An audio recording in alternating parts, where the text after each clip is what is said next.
Nos observa. ¿Quién? ¿Los habitantes de Marte? ¿Qué cosa?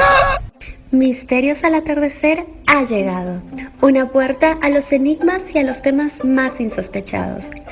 En la conducción, Fernando Chapi Martínez. Sean bienvenidos a nuestro encuentro para el día de hoy. Misterios al atardecer en nuevo horario, ahora, los sábados, de 6 de la tarde a 8 de la noche. ¿Qué tal, amigos? Bienvenidos una vez más a Misterios al atardecer, a través de los 99.5 de la FM. Posteriormente también lo podrán encontrar, como siempre, en Misterio Infinito Perú en YouTube, y también nos retransmite Edenex.es, la radio del misterio, 24 horas con lo mejor de los enigmas, las conspiraciones y muchos temas interesantes de esos que habitan junto a nosotros este hermoso planeta Tierra. El tema que hoy nos convoca este fin de semana es algo que ha sido bastante común que se hable en décadas anteriores. Posteriormente, digamos que ya hubo cierto descrédito hacia estos hallazgos, porque de eso se trata, de presuntos hallazgos arqueológicos, y ya no se hablaba tanto hasta quizá ya los últimos 5 años más o menos, en los que reflotó en cierto modo como consecuencia de las supuestas o el supuesto hallazgo de momias tridáctilas no humanas en la zona de Nazca, en la región Ica. Bueno, y es que estoy hablando de las piedras grabadas de Ica. Esas que empezaron a, digamos, a salir a luz a partir de la década del 60 del siglo XX y que popularizó sobre todo con un libro que él hizo y bueno, y también con un museo que organizó en su propia casa en la Plaza de Armas de Ica, y que hasta ahora es un museo que agrupa a varios miles de estas piedras, el doctor Javier Cabrera Darquea, médico de profesión, persona destacada en su momento y lamentablemente fallecido hace ya bastantes años atrás. Esto, bueno, fue un enigma que llegó incluso a otros países, salió en libros, por ejemplo, Existió otra humanidad, uno de los primeros escritos por el gran Juan José Benítez, JJ Benítez de España, y también allá por los años 2001-2002 en una serie llamada Planeta Encantado, que este mismo autor también hizo, ¿no?, para la televisión española y todo ello, ocupando uno de sus capítulos. Es un enigma, como digo, que ha tenido sus altibajos. Hubo un momento en el que muchos se sorprendían con esas imágenes en las que se mostraba a unos seres humanoides que realizaban desde operaciones a corazón abierto hasta protagonizar enfrentamientos con grandes dinosaurios y volar en una especie de aves mecánicas por los aires. Sin embargo, después hubo personas que le bajaron un poco las revoluciones a esto y dijeron: vamos a investigar en el terreno. Con uno de ellos estoy, José Antonio Caravaca desde España, que vino hasta nuestro país, al igual que también lo hizo Vicente París muchos años atrás, y que ha escrito un libro al respecto, un libro sobre este misterio en tierras iqueñas. ¿Qué tal, José Antonio? ¿Cómo estás? Bienvenido una vez más a Misterios al atardecer. Hola, ¿qué tal, Fernando? Pues un placer volver a acudir a tu llamada para hablar de un tema tan interesante y tan icónico dentro del universo del misterio como son las piedras de Ica de tu bello país, de Perú. Así es, José Antonio. Tú has estado, bueno, no solo eso, tú tienes un libro que tiene un título genial, ¿no? Un título que ya desde ahí nos deja prendados. ¿Cómo se llama el libro? Ica, ¿qué más? ¿Cómo? La increíble historia de un pasado que nunca existió. Con Yo la creo figura... que es una declaración de intenciones. Exacto, por eso lo digo, con la figura además de unos hombres enfrentándose a un dinosaurio y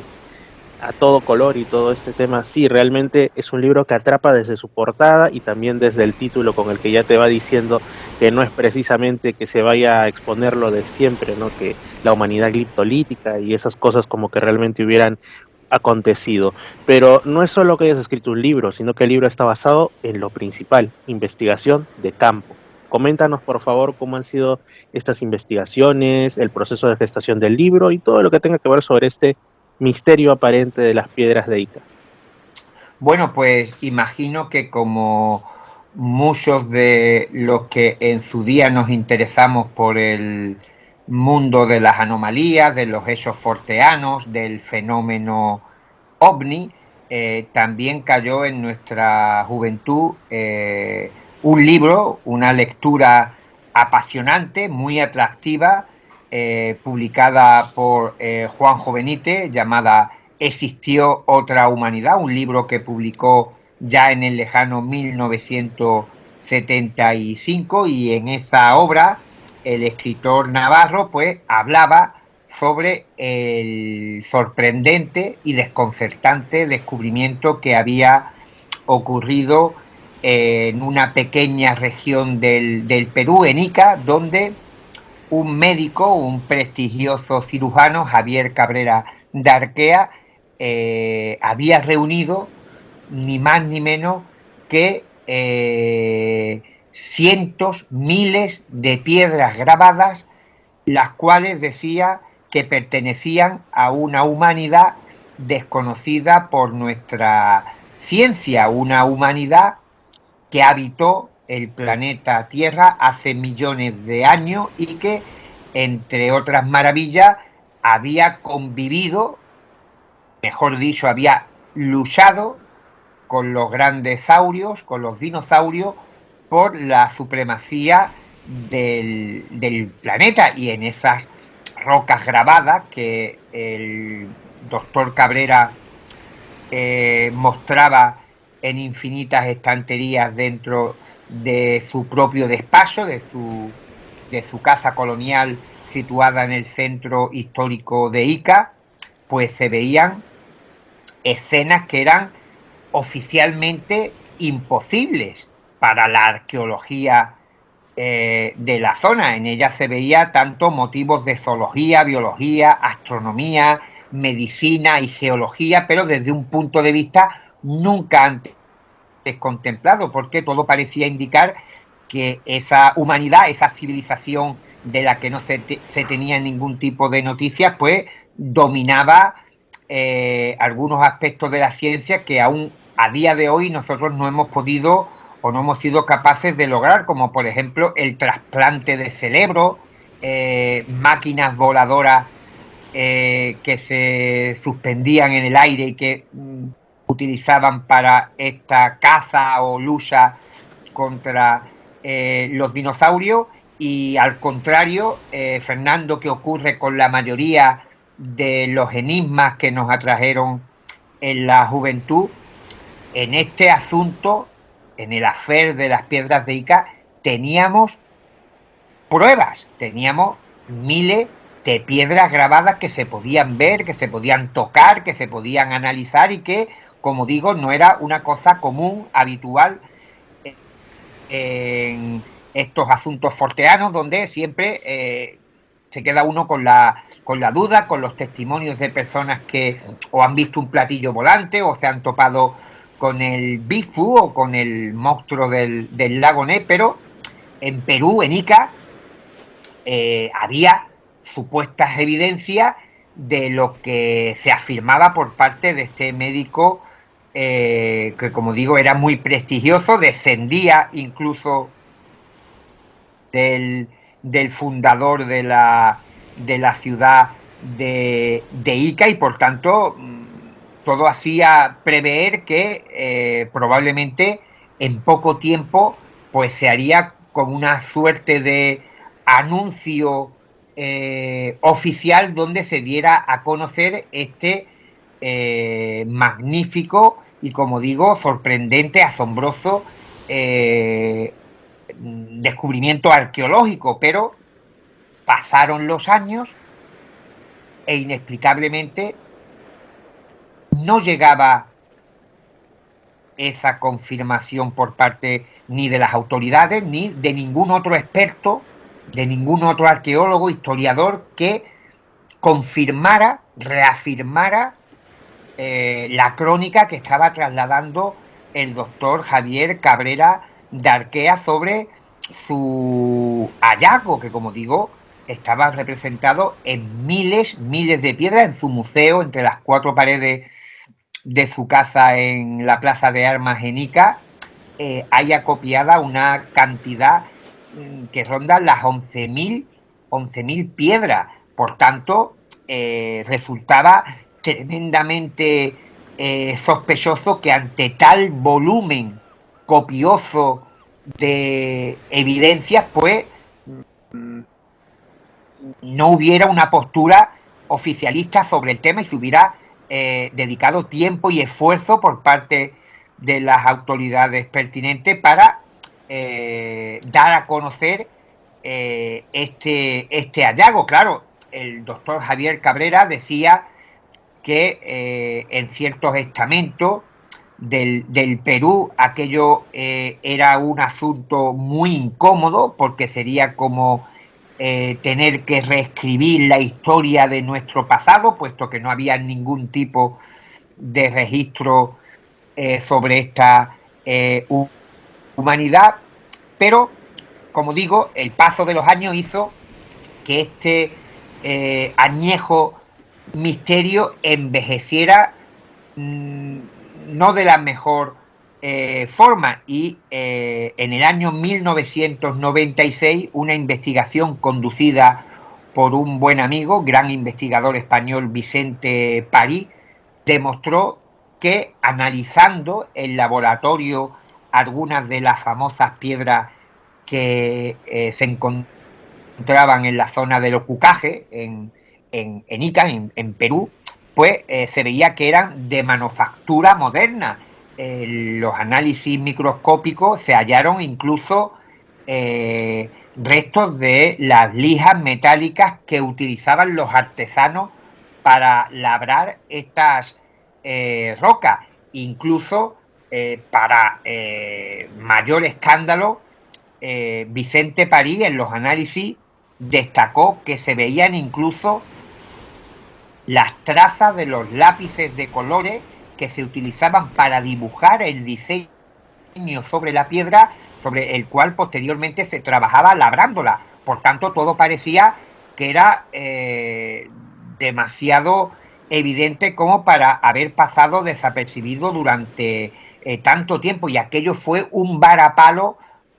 del que el asunto de las piedras de Ica nunca terminó de recuperarse, aunque el doctor Cabrera apuntaba a que podía haber algunas piedras que fueran falsas,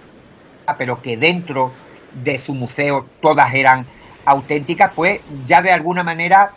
eso fijó un camino de suspicacia, de sospecha sobre qué era lo que verdaderamente se había reunido, aglutinado en el museo del doctor Cabrera. Y con ese espíritu yo acudí a Perú en el año 2009 con la esperanza de profundizar en este misterio y ver hasta dónde era cierto esa afirmación de Cabrera de que había una parte de realidad dentro de este misterio y dónde comenzaba la falsedad. Y mi sorpresa fue, a medida que iba avanzando en mi estudio, comprobar cómo el 99% de las cosas que se dijeron, que se mantenían para dar credibilidad a las piedras de Ica, estaban sustentadas o en informaciones falsas o en medias verdades. Por tanto, en mi libro lo que intento es hacer un compendio de todo lo que se ha dicho, de todo lo que se ha escrito sobre las piedras de Ica, aportando mi investigación para de alguna manera colocar en su verdadera dimensión el enigma que, como digo, ha sido icónico dentro del universo de las anomalías. Pero, insisto, con el tiempo, aunque se presumía que eran el vestigio lítico, una suerte de testamento pétreo de una civilización extraterrestre que había llegado a la Tierra hace millones de años. Sin embargo, con el tiempo, este misterio ha envejecido muy mal. Por eso te decía que es una redundancia un tanto curiosa. Ujú, así es. Sin embargo, según lo que estuve por ahí leyendo en algunos libros, resulta que dicen que hubo, es cierto, algunas piedras, digamos las iniciales, que sí fueron encontradas dentro de tumbas prehispánicas, si no me equivoco, por el ingeniero Santiago Agurto, de la Universidad Nacional de Ingeniería de aquí de Lima, en los primeros años de todo este tema, ¿no? Pero me parece que lo que encontraron, esas primeras piedras, el tema de la diferencia es el diseño, ¿no? Que Claro. Y la antigüedad. eran la antigüedad, que eran pertenecientes a la cultura Paracas, Claro. probablemente mostraban pues elementos de, qué sé yo, de la fauna, de la flora, por ahí algún camélido sudamericano, algún pez, pero no era pues digamos ni siquiera figuras humanas y mucho menos figuras humanas realizando operaciones a corazón abierto o montando artefactos voladores, pero definitivamente sí parece que las antiguas culturas de esa zona, aunque no sea muy conocido ni muy difundido, porque tampoco es muy común encontrarlas, sí tuvieron algún tipo, digamos, de utilización de de las rocas de los cantos rodados principalmente para plasmar algunas escenas, pero el tema de la famosa biblioteca criptolítica, que así la llamaban, es totalmente distinto. ¿Cómo es así que tú llegas y vas profundizando y al final concluyendo que todo en su conjunto pues era un gran entramado, una gran mentira? Pues mira, hay una serie de pistas, de sospechas que estaban ahí, que solamente había que seguir tirando del hilo a ver dónde nos llevaba, y tú has dado una clave. Alejandro Pecia de Acereto, un especialista, había publicado que en algunas tumbas de la cultura paraca se habían encontrado piedras grabadas de un tamaño muy ínfimo, donde había unas escenas que eran totalmente naturales, pero es que antes de la intervención del doctor Cabrera en todo este misterio, había otras personas de la región de Ica que tenían piedras grabadas en colecciones particulares, como ocurría con el propio Santiago Agurto o con los hermanos Carlos y Pablo Sordi, que según se decía desde el año 1955, después del desbordamiento del río Ica, aparecieron una serie de piedras con este tipo de grabados, pero que tú lo has comentado muy bien, Fernando, pues no tenían ningún tipo de diseño desconocido para la zona y que era adjudicable a las culturas locales, representaciones de animales, motivos de pesca y tal, y no había nada que hiciera aventurar hasta dónde nos podía llevar el tema de las piedras de Ica hasta la irrupción del doctor Cabrera. Pero digamos que a nivel oficial no fue hasta el año 1961 cuando en algunas publicaciones se empezó a hablar de el hallazgo de algunas de estas piedras, sobre las que también, y esto es importante de trasladarlo a la audiencia, había bastantes dudas sobre la autenticidad de todas estas rocas, porque al parecer estos coleccionistas privados hablaban con huaqueros, con personas que expropian el patrimonio histórico y arqueológico del Perú, para que les consiguieran este tipo de vestigios. Por tanto, se considera que los propios huaqueros eran artesanos que fabricaban los que le demandaban. Por tanto, Federico Kaufmann, un prestigioso arqueólogo, Alberto Rosell, el propio Alejandro Pecia, mostraban también su escepticismo ante el hallazgo de las primeras piedras, sobre las que no había ningún tipo de polémica, en el sentido de que ofrecieran una información radicalmente diferente de lo que se conocía, y solamente fue hasta la irrupción de Cabrera, y por eso ahí tenemos este primer hilo de sospecha, hasta la irrupción de Cabrera en el año 1966, cuando un amigo, Félix Llosa Romero, le regala una de estas rocas que están apareciendo supuestamente tras el desbordamiento del río Ica, para que la utilice como pisapapeles, y la piedra que le entrega al doctor Cabrera, pues hay un pez grabado que, ante la mirada del médico, se transforma en un animal prehistórico y que le lleva a seguir indagando en el origen y de dónde surgen estas piedras. Y aquí entra otro elemento que tenemos que tener muy presente en nuestro estudio. Basilio Ushuaia era un artesano, un huaquero de la zona de Ica, del Ocucaje, que se convierte en el primer y principal proveedor de piedras del doctor Cabrera. Esto también es sumamente desconcertante, que el interesado, el principal interesado en toda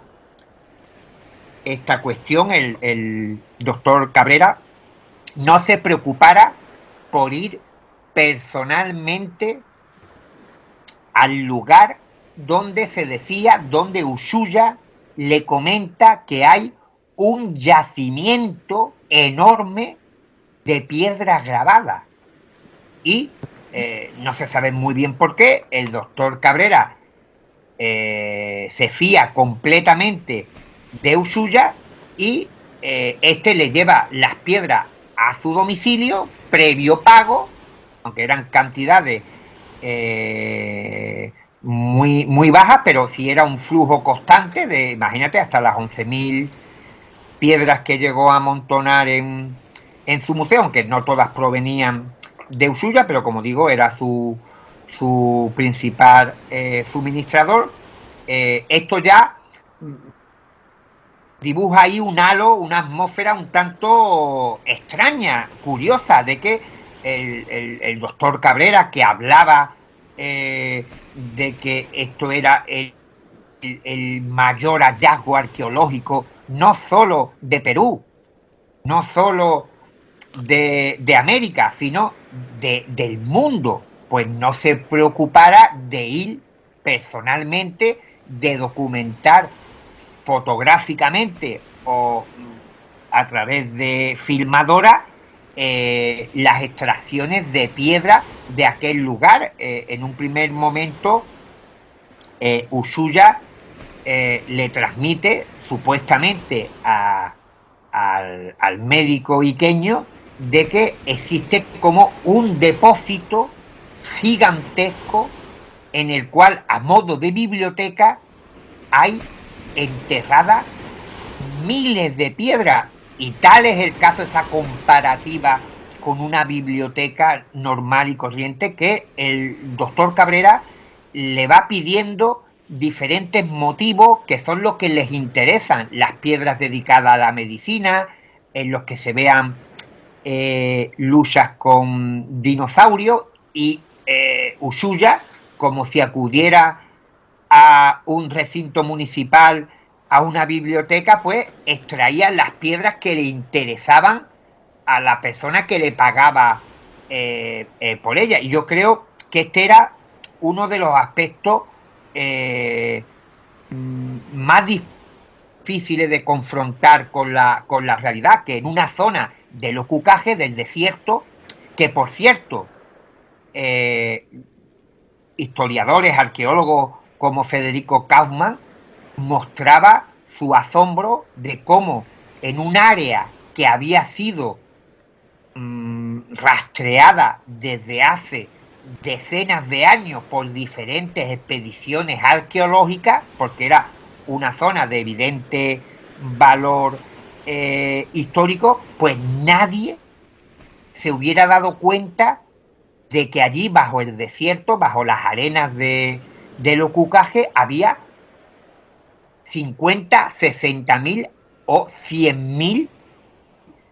piedras grabadas. Y no estamos hablando de un lugar recóndito o que las piedras se hallen sepultadas a decenas de metros de profundidad, sino que tal y como después se recogió por algunos investigadores que sí acudieron en compañía de Ushuaia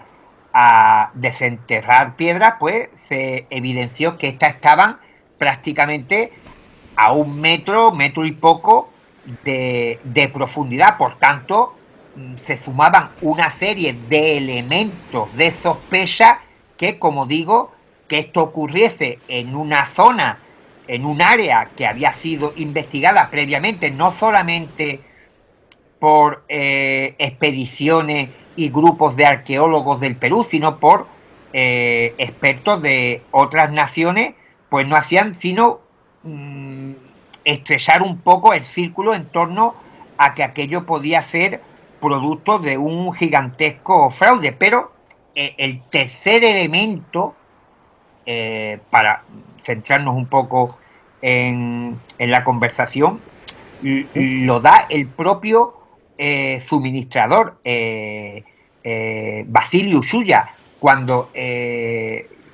tema de las piedras de Ica se hace muy popular después de la publicación de un libro de Robert Sharrow, El enigma de los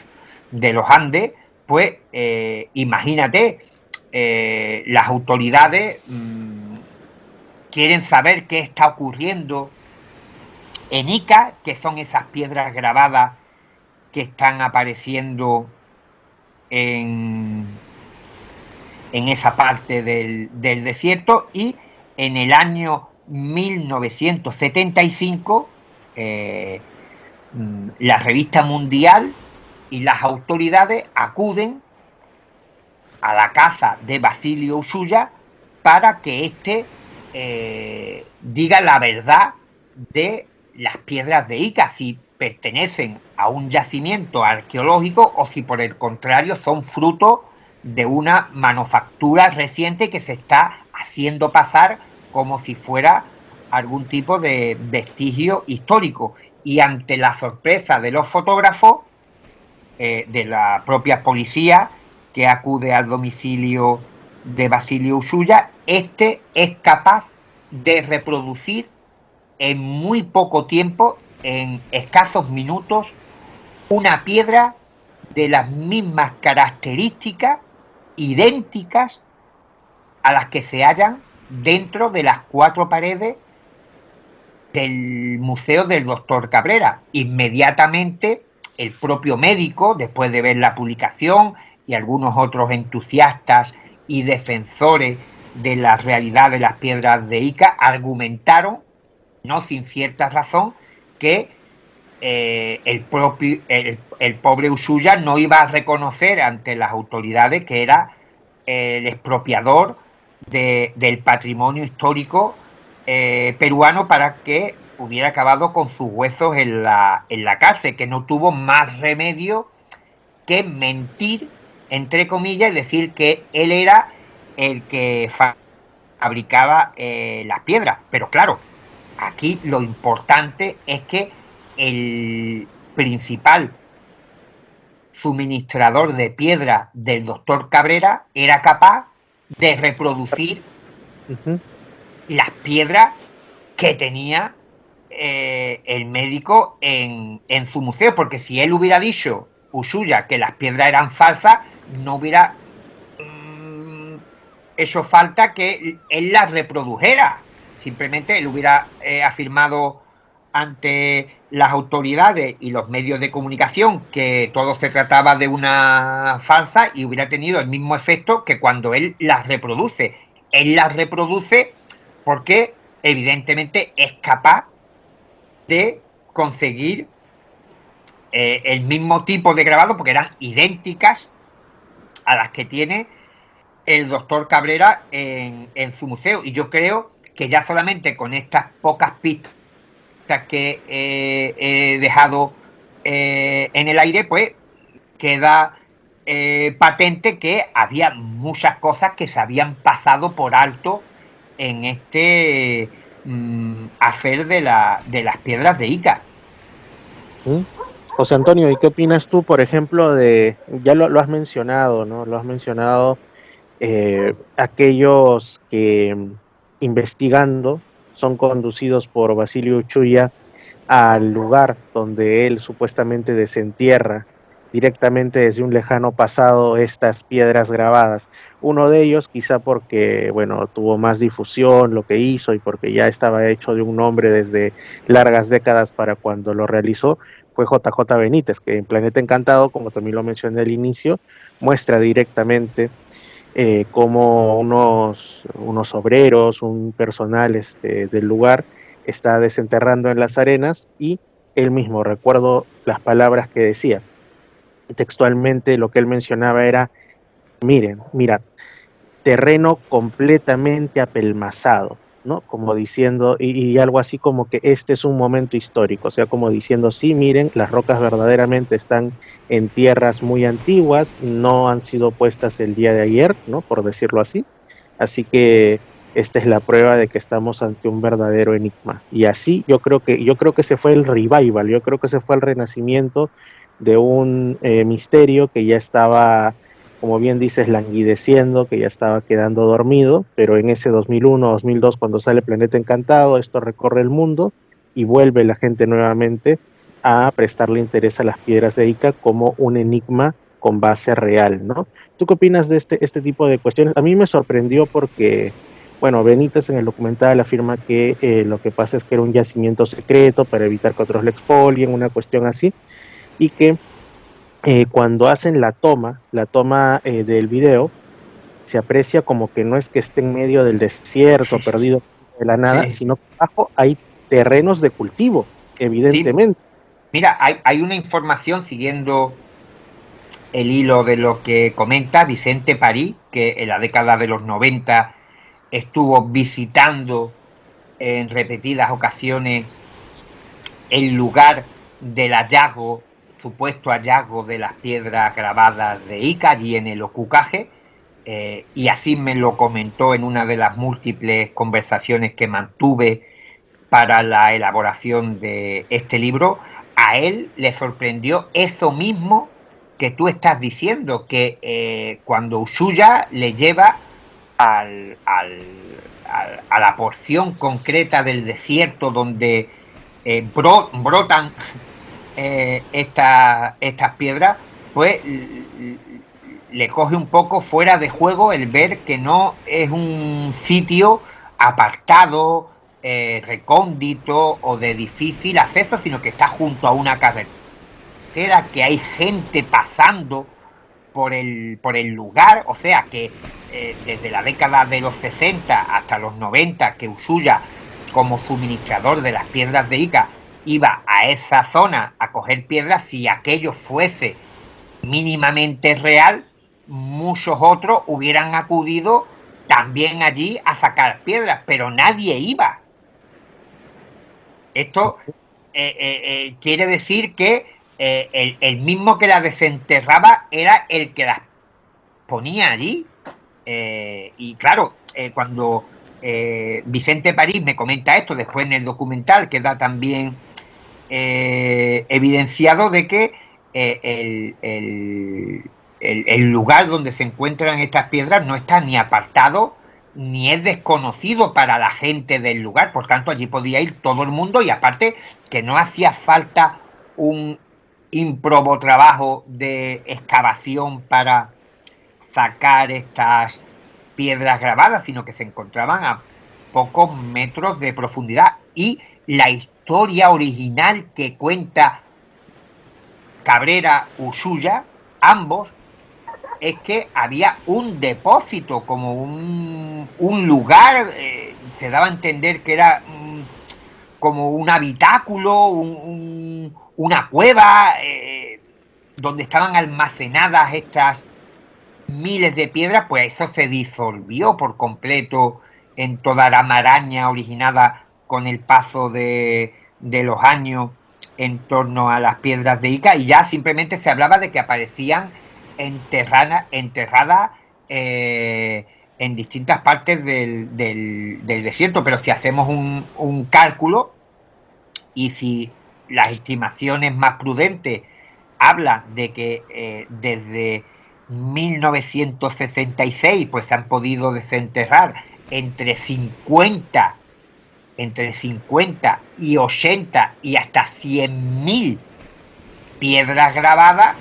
entre las que hay en posesión de Cabrera, en las que existen en otras colecciones privadas allí en Ica y en todo Perú y en otras partes del mundo, y las que se han llevado todos los periodistas, turistas, investigadores, estudiosos que han acudido a la zona. Pues ya me dirás cómo toda esa ingente cantidad de piedras grabadas han podido permanecer ocultas hasta el 66, cuando, como te decía anteriormente, aquella región del Ocucaje había sido rastreada por varias expediciones científicas buscando precisamente diferentes restos arqueológicos. José Antonio, intuyo algo y te lo pregunto directamente. Me parece, o me equivoco, que lo que estás queriendo decir es que muy probablemente ni siquiera las primeras piedras grabadas, las que aparecían, que yo también lo tengo en el libro de Alejandro Pesia Cereto, y mencionaban a Santiago Aburto y todo esto, las primeras, las que tenían motivos simples de peces, de camelios, etcétera, que ni siquiera esas serían genuinamente prehispánicas, genuinamente antiguas. Bueno, las únicas genuinas que pueden tener entre 900 y 1200 años de antigüedad prehispánicas serían las que se hallan dentro de emplazamientos arqueológicos y que han sido descubiertas por profesionales y está perfectamente documentado, pero creo que no llega ni a la media docena de estas pequeñas rocas grabadas que se han podido documentar de una manera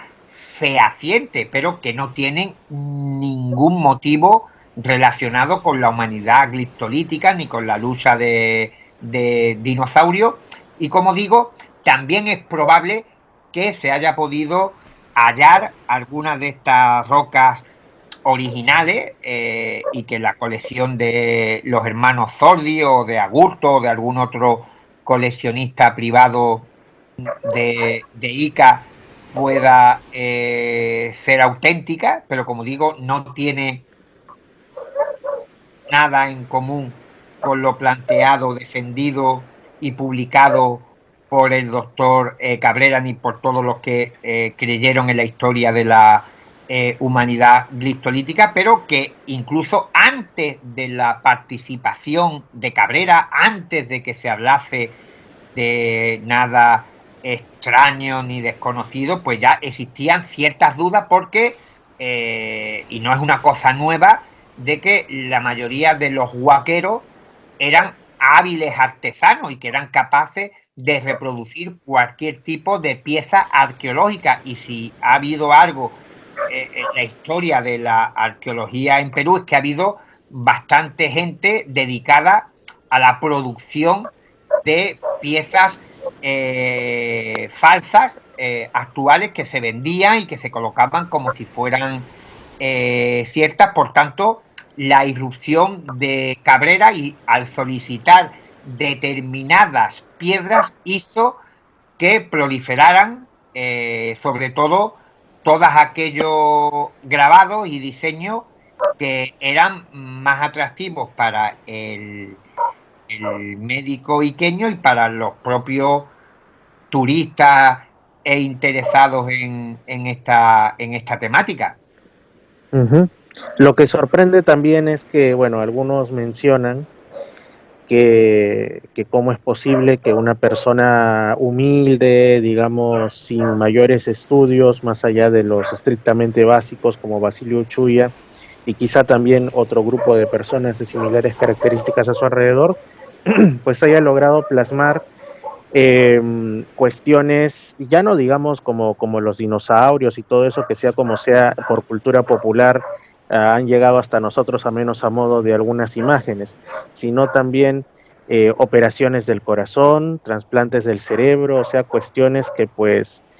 por ejemplo, si a mí que tengo estudios universitarios, pero no en medicina, me dicen, dibuje usted un trasplante de cerebro, bueno, necesitaría al menos una imagen referencia para o sea, a lo que me doy a entender es eso, ¿no? Sí, Que sí. algunos dicen, ¿cómo es posible que alguien tan humilde haya logrado Pero plasmar este tipo de conceptos? es que Fernando, esa es otra de las cosas que es como una suerte de leyenda urbana, que no se corresponde con la realidad. Realmente Ujú. no hay ninguna piedra de Ica que tenga una información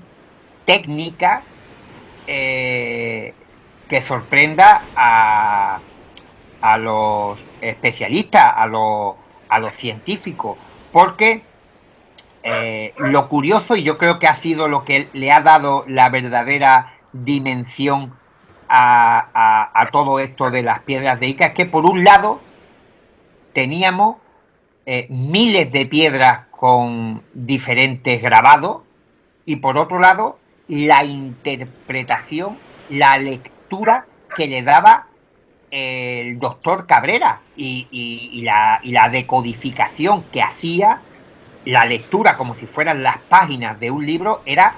totalmente subjetiva y no aportaba ningún tipo de evidencia que demostrase por qué él veía lo que decía ver en ciertas piedras grabadas. Él decía que había descubierto la forma en cómo esta humanidad introducía ciertos conocimientos en la piedra y decía que, por ejemplo, las hojas de determinada forma indicaban algo, que un camélido indicaba que la temperatura del planeta estaba aumentando, pero esto era la propia imaginación del doctor Cabrera al ver más allá de lo que se veía en unos simples dibujos. Yo estas mismas piedras de trasplante, fotografías, imágenes, se las he mostrado a diferentes médicos y no ven nada, no ven nada, incluso los utensilios que utiliza esta humanidad gliptolítica lo asemejan a cuchillos jamoneros, no hay ningún bisturí, ni hay ningún aparato técnico distinto a lo que se utilicen en nuestra medicina de aquellos años. Se ven tijeras y demás elementos que son muy burdos a la hora de dibujarse. Él decía que era de una forma esquemática para trasladar un mensaje de una manera mucho más fácil, pero en los trasplantes de cerebro, en los de corazón, era todo, como digo, reproducido de una manera muy tosca, pero el doctor Cabrera era el que le daba esa pátina, aparte de que las piedras estaban embetunadas con ese color característico negro, el doctor Cabrera ya le dio después ese enfoque de la humanidad gliptolítica. Él decía que leyendo en las piedras, como si fuera, insisto, un libro, había descubierto que estos seres venían de las Pléyades, que habían Ujú. llegado a la Tierra acoplados a un cometa, que habían aumentado la velocidad de su nave y la del cometa a través del poder de la mente, pero todo esto, como digo, era la personalísima interpretación que el doctor Cabrera daba a las piedras, y él no ha dejado ni un solo documento, ni una eximia hoja donde indique cómo llega a estas conclusiones. Por tanto, aquí se han dado dos paradigmas que se han juntado y se ha pensado que era un único misterio. Por un lado, las piedras grabadas, que todos sabemos, por lo que estamos viendo, que tienen un origen muy humano, pero por otro lado estaba la interpretación, y que todo el mundo hace, todo el mundo, me refiero a los que abrazaron la realidad de la humanidad glistolítica, de que era cierta lo que el doctor Cabrera decía. Fíjate hasta qué punto, Fernando, y tus oyentes se van a llevar las manos a la cabeza. Había un dibujo de un paciente, de un hombre gliptolítico tumbado en una camilla, y la camilla es una cama estilizada dibujada con 4 líneas, y estaba en su interior grabado varios rayaduras como formando rombos, cuadrados, y él decía que eso era una indicación de que el paciente estaba siendo monitorizado con equipo técnico. Y lo único que usted y yo podemos ver ahí es una cama muy malamente dibujada y llena de cuadrículas, pero que el doctor Cabrera decía que esto era así, y decía que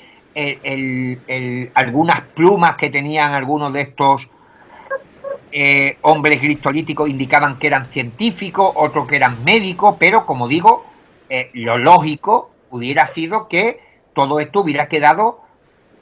documentado, para que una vez que Cabrera dejara de estudiar, investigar este tema, pues otros pudieran retomar sus estudios. Pero como digo, él no dejó nada por escrito y nunca explicó a nadie cómo había llegado a descubrir, entre comillas, la información que había dentro de las piedras de Ica. Y como digo, te decía que había una representación de un camélido, y decía el doctor Cabrera que algunos dibujos tenían una significación que iba más allá de lo evidente. Y claro, y decía que el camélido significaba que en esa época hubo un sobrecalentamiento de la atmósfera. Y claro, usted no y yo, se le encuentra mayor relación que digamos. claro, en la famosa piedra de la embarazada, él llega a la conclusión de que la mujer está embarazada por la turgencia, y utilizo sus propios términos, por la turgencia de los pechos, porque en el dibujo no se ve que la mujer tenga un feto en su interior. Y si el propio Cabrera se contradice, porque dice que la humanidad gliptolítica dibujaba o grababa las piedras de una forma simple pero contundente y directa para que el mensaje se trasladase, yo creo, y si no, corrígeme, Fernando, que la mejor forma de demostrar que una mujer está embarazada en un grabado es dibujarla con un feto en su interior, no con unos pechos turgentes que tampoco se ve de ninguna manera que indiquen que está embarazada, y que él considera que ese es el elemento visual que hace que nosotros interpretemos que la mujer está embarazada. Pero todo es para introducir la idea de que la humanidad gliptolítica utilizaba la sangre de la embarazada para contrarrestar el rechazo de los órganos trasplantados, y que eso era algo que en la época del hallazgo de esta piedra no se conocía hasta mucho más allá. Pero claro, yo investigué, hablé con médicos y consulté bibliografía especializada, y ya era una idea que estaba sobre la mesa en la época en la que aparece la roca. Y no hay que olvidar que el doctor Cabrera era un eminente ginecólogo, y que tenía mucho conocimiento en su disciplina, y que es muy probable que conociese algo y que él lo viera, él lo plasmara en sus pensamientos, en lo que estaba viendo en la piedra grabada de Ica. Y tampoco deja de ser un hecho bastante curioso que esta humanidad gliptolítica se especializase en medicina, la disciplina del doctor Cabrera, y aparte él tenía también muchísimo conocimiento sobre la fauna jurásica, le encantaba el tema de los dinosaurios y que también apareciesen los dinosaurios en estas piedras grabadas, y que, por ejemplo, tanto la astronomía, la biología y otras ramas de la medicina, pues, o la geología, pues no se le dedicasen más piedras, o a la ingeniería aeronáutica. También creo que hay algunas piedras donde supuestamente se muestra un mapa del planeta como era en esos tiempos, ¿no? Pero yo he visto esa piedra y para mí no representa nada. Ahí yo no veo ni la Pangea, ni la Laurasia, claro, ni la Gondwana, ni nada. Claro, es que lo que ocurre es que, y tú lo has explicado muy bien, cuando se hablaba de las piedras de Ica, de que tenía un conocimiento científico, médico, que era desconocido y que eso no lo podía haber grabado de ninguna de las maneras un humilde campesino de Locucaje como Basilio Suya, que ni siquiera eran unos conocimientos técnicos que existían, que podían haber estado en la mente del doctor Cabrera. Pues todo esto era mentira, era simplemente la lectura que hacía el doctor Cabrera de las piedras, y que aquel que acudía al museo las adhería, las adhesionaba al misterio de las piedras. Yo creo que el único misterio era el de las piedras, el saber si eran fruto de una civilización antigua, desconocida, o si eran fruto de la artesanía local y reciente. El tema de la humanidad gliptolítica no había por dónde cogerlo, era todo ficticio. Llegaba a decir el doctor Cabrera que el famoso Yeti, el abominable hombre de las nieves, era un descendiente de esta humanidad gliptolítica. Eso no lo sabía, por ejemplo, pero ya Claro. es... Y que las pistas de Nazca eran un astropuerto, un aeropuerto que utilizaba esta civilización. Y entonces, claro, la mayoría de la gente que acudía y escuchaba hablar con esa vehemencia y con esa carga de creencia en lo que estaba contando al doctor Cabrera, que pensaba que esa información estaba contenida en las piedras, que no se la estaba inventando este buen hombre con esa gran reputación que tenía hasta el momento. Y por eso no se hizo esa criba de preguntarle, bueno, perdone usted, ¿cómo llega usted a decir que esta camilla tiene diferentes equipos técnicos asociados, y yo aquí lo único que veo son cuadraditos? ¿O por qué piensa usted que este camélido está indicando que la temperatura del planeta se está elevando? ¿O por qué esta hoja indica que se está utilizando un sistema de anestesia para el paciente? Y había una serie de interpretaciones que, como digo, la única explicación que yo he podido obtener o llegar después de haber analizado profundamente toda esta cuestión era que brotaban de la imaginación del doctor Cabrera, que él pensaba, realmente él no era consciente del engaño, de que estaba trasladando algo que era ficticio, sino que él en su buena fe pensó que se había dado de bruces con el mayor descubrimiento arqueológico de todos los tiempos, que allí en su Ica natal había una civilización que había existido hace millones de años, y que él tenía las pruebas de peso que lo demostraban, y por eso él hablaba con tanta carga de autenticidad, y que te hacía pensar que este hombre pues no te podía estar engañando. Pero como digo, aquí se cruzaron de forma inexplicable dos aspectos que eran, desde mi punto de vista, diferentes, como era, repito una vez más, unas piedras grabadas con extraños motivos, y después lo de la humanidad gliptolítica, que yo lo he estado analizando con detenimiento, y claro, y esto carece de sentido común, todas las afirmaciones que hacía el doctor Cabrera de cómo llegó la humanidad aquí, del cataclismo que hubo, que tuvieron que abandonar el planeta, pero esa información no se halla en las piedras. Y cuando hablaba de que había un mapa donde se veía la composición geológica de cómo estaban unidos los continentes antes de la separación, eso es demasiado presuponer, viendo algunos de los dibujos que hay en las piedras, que, como digo,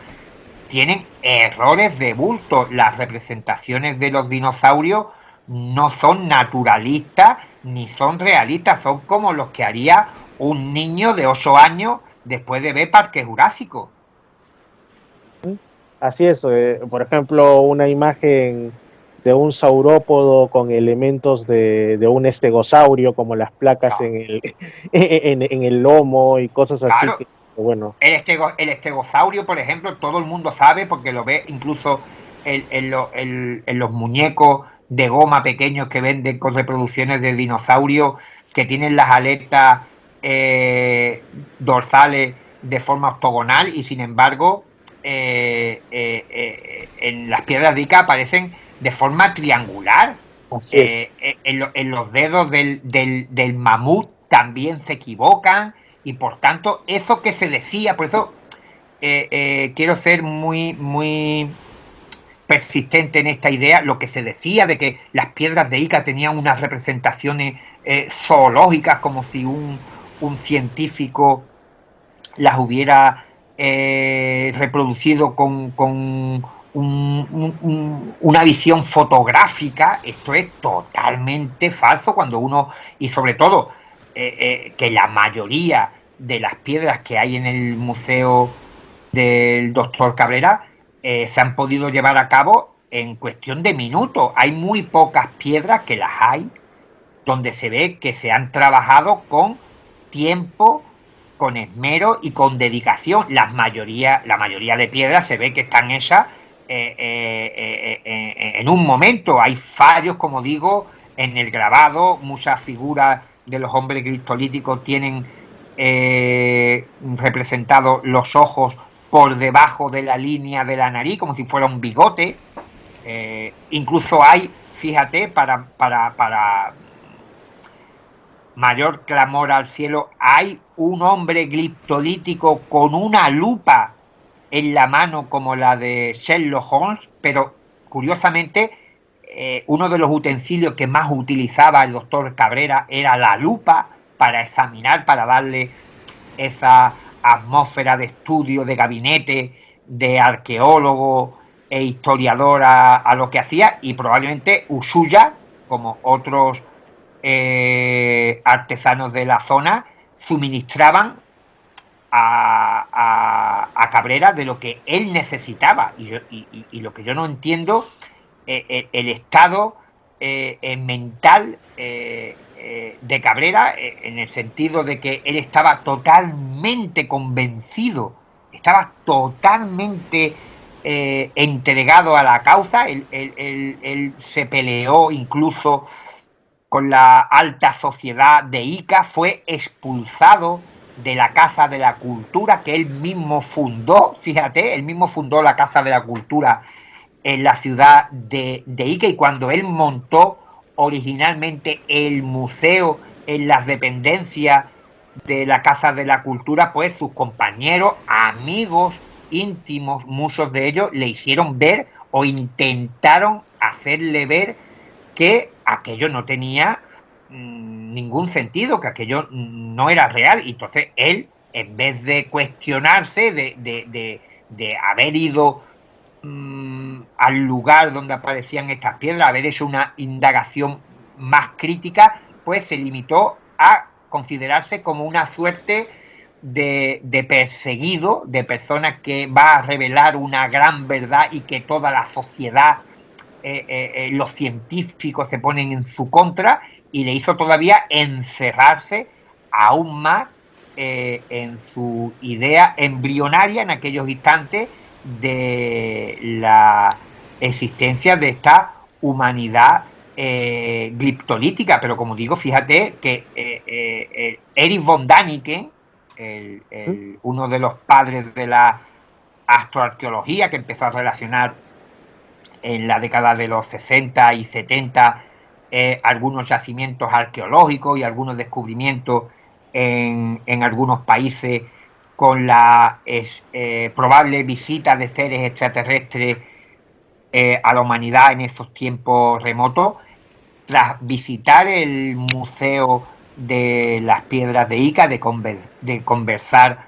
con Cabrera, decía, él estaba convencido, como no podía ser de otra manera, von Däniken, de que este hombre había hecho una gran aportación al patrimonio histórico del Perú y de la humanidad. Pero decía, fíjate, Fernando, yo creo que esto es bastante definitorio, decía que Cabrera no admitía contraopinantes.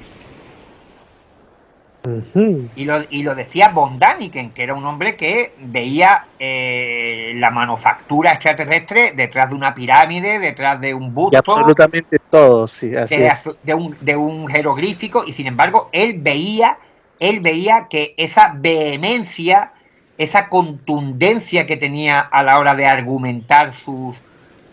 ideas y creencias, porque no dejaban de ser creencias, el doctor Cabrera, pues no tenía hueco para el pensamiento crítico, para elevar otra suerte de investigación paralela a lo que estaba haciendo, para cotejar si realmente, claro, porque su afirmación era tan extraordinaria que ya no solamente requería de esas pruebas en forma de piedra, sino que necesitaba, como digo, de haberlo documentado de otra forma, haber ido personalmente al desierto en compañía de Ushuaia y ver de dónde surgían esas piedras, y más cuando en aquellos primeros años, en la década de los 60, principios de los 70, se hablaba de un depósito, de un lugar físico donde estaban amontonadas todas las piedras. Por tanto, yo por mucho que lo he pensado y le he dado vueltas al asunto, no encuentro, y si tú tienes idea, pues lo comentas ahora. No supe encontrar una explicación lógica por qué este hombre no acudió a documentar fotográficamente al menos el desentierre de 4 o 5 piedras, porque él también decía que no quería que la gente expropiara este yacimiento arqueológico, pero por otro lado lo estaba haciendo Ushuaia. Yo creo que una fotografía del momento de la extracción de las piedras podían ser lo suficientemente cercanas como para no tener que sacar ningún motivo que indicara el emplazamiento de este depósito, y más si era un depósito que daba a entender que se introducía como en una cueva, como en un lugar así oculto, y que se podía haber grabado allí hasta una película. A mí me parece que quizá, bueno, no creo, o sea, es hasta de sentido común que alguien a quien se le muestren estas piedras y se les diga que vienen de una especie de biblioteca, pues va a querer conocer esas maravillosas, por así decirlo, estanterías, ¿no? Claro. Pero yo pienso que por eso a alguien tan preparado como el finado doctor Cabrera, pues no se le debió haber escapado esta idea, pero quizá lo que ocurrió, estoy especulando, es que los que le suministraban las piedras de Ica, pues le dijeron que era una especie como de secreto de profesión, ¿no? O sea, secreto de ellos, que era pues una especie de patrimonio de su propio lugar, porque bueno, hay muchos lugares en el mundo donde la población local es muy celosa de lo que consideran el legado de sus pasados. Pero fíjate, pero la curiosidad, pero la curiosidad de Cabrera no le podía haber llevado a vigilar a Ushuaia y seguirlo al lugar. Yo creo que sí, pero que le ganó la emoción de lo que estaba viendo en las piedras. Sí, pero de todas formas, visto ya con la perspectiva del tiempo, que sabes que el tiempo siempre Cosas en su debido lugar, así es. claro, uno se da cuenta de que hay algunas cosas que quizás por el entusiasmo y tal, pero hay que decir que Cabrera fallece en el año 2001, desde 1966 hasta la década del 2000. Yo creo que podía haber hecho algo más por documentar el lugar de donde salían estas piedras, y no hemos hablado de otros aspectos asociados a las piedras de Ica que se han demostrado fehacientemente que son completas mentiras y falsedades, como esa colección paralela de arcillas que tenían los mismos motivos que las piedras de Ica, pero en figuras de arcillas, que estuvieron muy poco tiempo en circulación, porque en un simple análisis se demostraron que muchas de estas figuras tenían restos de agua que eran manufacturadas de hace poco tiempo. Pero es que incluso Vicente París descubrió que Ushuaia secaba las arcillas, porque hay que decirlo, Basilio Ushuaia era un artesano excelente, capaz de reproducir no solamente una piedra de Ica, sino cualquier vestigio arqueológico, un jarrón, una vasija. Era un artesano extraordinario. Pues él secaba las figuras colocándolas encima de cartones, y claro, los cartones tenían una serie de líneas paralelas que quedaban grabadas los surcos en la base de la figura. Claro, cuando Vicente París acude a las dependencias del Museo del Doctor Cabrera, accede a la sala que estaba bajo llave donde estaban las figuras, Cabrera ya se olía que aquello no tenía la misma consistencia que las piedras de Ica, que podría ser un fraude, pues no las mostraba de forma pública. Y la sorpresa del amigo Vicente París, que estuvo muy agudo, fue levantar una de las figuras que tenía dentro del Museo de las Piedras de Ica y comprobó que tenían los mismos surcos paralelos del cartón. Por eso es, mejor dicho, que no mucha gente sabe de la existencia de esas otras figuras. Claro, intencionadamente claro, ocultas, porque eran ya la prueba fehaciente de que si eso era falso, que quita que todo lo demás también lo sea. Muy aparte de cosas que para mí son evidentes, que incluso yo la primera vez que en una revista que para su entonces ya era vieja, ya en los 90, la primera vez que cuando yo era niño leí sobre este supuesto misterio de las piedras de Ica, me llamó mucho la atención, y mira, teniendo yo pues 11 años, 10 años, era que mencionaban que mientras en unas piedras se mostraba a los dinosaurios, en otras se mostraba un camélido, en otras un ave gigantesca. Entonces, como a mí también siempre me ha gustado estas temáticas de los animales prehistóricos, yo decía, pero no se supone que los dinosaurios desaparecieron en el Cretácico y que los grandes mamíferos empezaron después y los camélidos son bastante más recientes, la Paleolama, etcétera. ¿Y qué pinta un ave gigantesca también en esos tiempos junto con un triceratops y un estegosaurio? Entonces yo notaba que era una ensalada mental, como decimos aquí, y muy aparte de eso, también me llamó mucho la atención lo que se decía en esa publicación, ¿no?, de una revista muy conocida de ese entonces, que según el doctor Javier Cabrera de Arquea, ¿cómo había sido el final de la humanidad criptolítica? Había sido mediante algo que es puramente, o sea, no está comprobado, es simplemente una creencia religiosa, ¿no? El diluvio, que cayó el diluvio universal y ellos abandonaron sus cuerpos en la tierra, se descompusieron esos cuerpos y sus espíritus, por así decirlo, regresaron a su planeta de origen. O sea, esto yo no creo que exista pues una piedra criptolítica al estilo de ciertas representaciones egipcias donde se ve el espíritu saliendo del cuerpo, ¿no? Nunca he visto algo así. Entonces, ¿cómo lo pudo saber? Era pues parte, digamos, de las especulaciones del propio doctor, ¿no? O sea, había una serie de elementos que incluso sí, yo... la lectura que hacía el doctor Cabrera. Y aparte, cuando uno analiza el contenido real de las piedras, pues se da cuenta que si lo hacemos literal, hay que hacerlo literal para todo. Si vemos que hay un trasplante de cerebro y estamos diciendo que esa humanidad pudo llegar a un conocimiento médico que a día de hoy nosotros no somos capaces de llegar. Por otro lado, vemos que hay unas representaciones de animales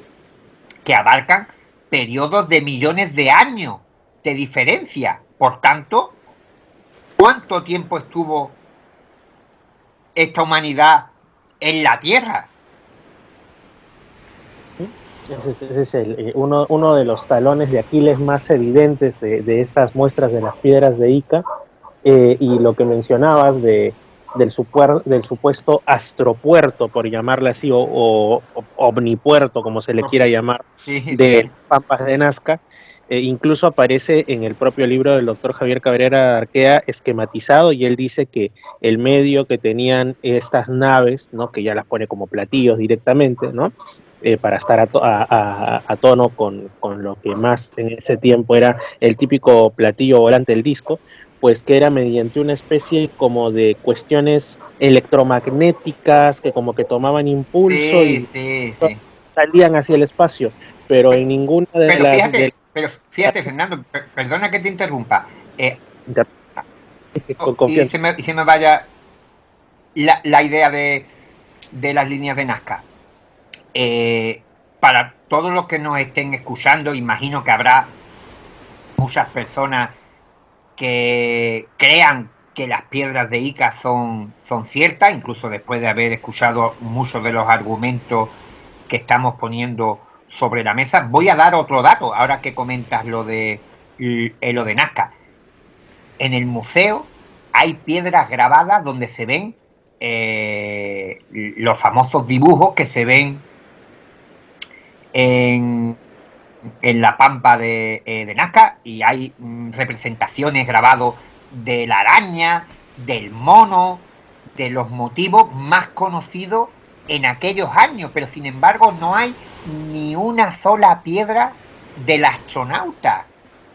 del famoso astronauta que fue descubierto tiempo después del hallazgo de las piedras de Ica. Entonces esto quiere decir que el propio conocimiento que se está vertiendo en esta roca es paralelo a la época. No hay realmente nada desconocido. Imagínate que entre todas esas piedras Cabrera hubiera hallado, o Ushuaia, una piedra del astronauta. Pues todo el mundo se hubiera quedado sorprendido en la década de los 60 y 70 porque nadie hubiera sabido ubicarlo. Y después, en la década de los 80, se descubre esta figura en el desierto y hubiera sido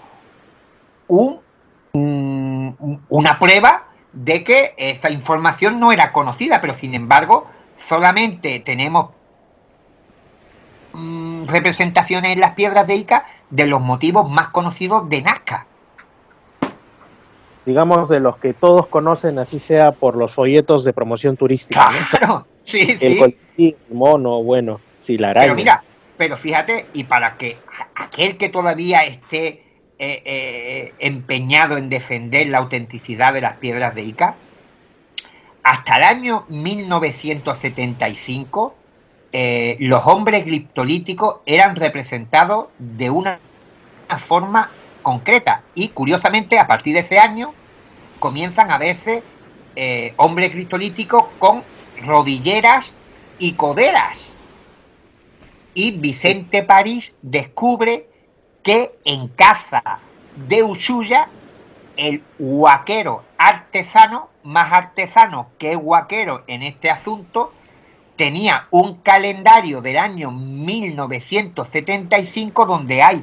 unas representaciones de los guerreros mochicas con esos elementos en su vestuario, y él pensaría que le darían mayor autenticidad a las piedras grabadas, a la humanidad gliptolítica, y lo incorporó en los uniformes, entre comillas, de estos seres. Por tanto, yo creo que había muchísimas evidencias que indicaban que todo el tema de las piedras de Ica era una tremenda farsa. Lo que pasa es que era cuestión de pararse, de no dejarse fascinar por la realidad física de las piedras y ver más allá de lo que se nos estaba contando. Y para mí, insisto, y creo que estoy siendo bastante repetitivo con algunas cuestiones, pero como sé que es un asunto icónico del mundo de los forteanos y que tiene que quedar meridianamente claro, para mí personalmente, que el principal suministrador de piedra, Ushuaia, fuera capaz en pocos minutos, 2, 3, 4 minutos, de reproducir fehacientemente una piedra idéntica, no similar, porque fíjate, Ushuaia podía haber grabado una piedra malamente, no, es que Ushuaia fue lo suficientemente honesto para reproducir una piedra idéntica a las que entregaba a Cabrera cuando decía que eran verdaderas. Y para mí esto es demoledor.